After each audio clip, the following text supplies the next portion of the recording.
In the year 1959, the small island of Cuba underwent a revolution that would change the course of the country's history forever. Throughout the entire Cuban Revolution, Fidel Castro made it a priority that the people of Cuba were able to fully comprehend his platform and the changes he wished to see happen on the island. During the entire revolutionary process, Castro would speak on his belief of lowering the cost of standard living in Cuba, guaranteeing lowering the unemployment rate, and making healthcare something all Cubans should and will have access to. Castro mostly emphasized the importance of terminating racial discrimination and racial inequality. Through this historical journey, we will see how Cubans viewed racial hierarchies before, during, and after the Cuban Revolution. On January 1st, 1959, Fidel Castro's communist regime was able to destroy the authoritarian government that President Fulgencio Batista had built in Cuba. Fidel Castro was now in control of this grand ship called Cuba, and he had the power to steer it where he wished. In one speech Castro gave only 2 months after the overthrowing of Batista's government, he succeeded in showing that Cuban society had made no progress in ensuring a life worth living for the Afro-Cuban community prior to the revolution. He continued to mention how, in a way, Cuba has been stuck in a time frame of history treating Afro-Cubans as slaves in a time where the freedom of a man was being emphasized and respected. In that same speech, Castro then follows by attacking those who fuel the ideology of racial discrimination by stating, "Lo que se debe proclamar es anatema y condenación pública contra esos hombres llenos de prejuicios sobrantes y que son lo suficientemente escrupulosos como para discriminar a un cubano, para maltratar a un cubano sobre una cuestión de piel más clara o más oscura." In March 1959, revolutionary leaders alongside Castro began to announce a campaign to wipe out racial discrimination entirely, specifically with employment and education, to develop their own appeal to the Afro-Cuban community.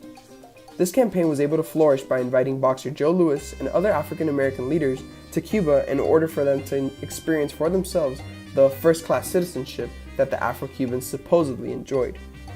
This campaign was an important moment and a key piece of the history of race in Cuba. Because of this crucial moment, many similarities and differences between how race was seen between the United States and Cuba began to appear. However, even with the very positive picture the Cuban government was setting for the world by having African Americans experience a Cuba free of racism, discrimination was still happening on the island. Because of all of this, many Afro-Cubans wanted to take advantage of the second-class citizenship that African Americans suffered from, and use that narrative to pressure Castro to end racial discrimination in Cuba and truly show the world Cuba's supposedly equal society. Hidden from the view of the public eye outside of Cuba, discrimination was still a consistent issue that was seen all throughout 1959.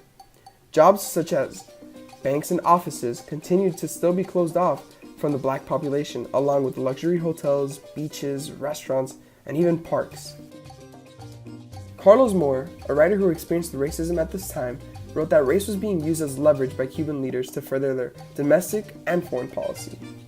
Understanding Carlos Moore and his perspective of racism at that time allows us to question what the real truth was behind Castro's decision to bring so many African Americans from the US to experience the Cuba free of racism.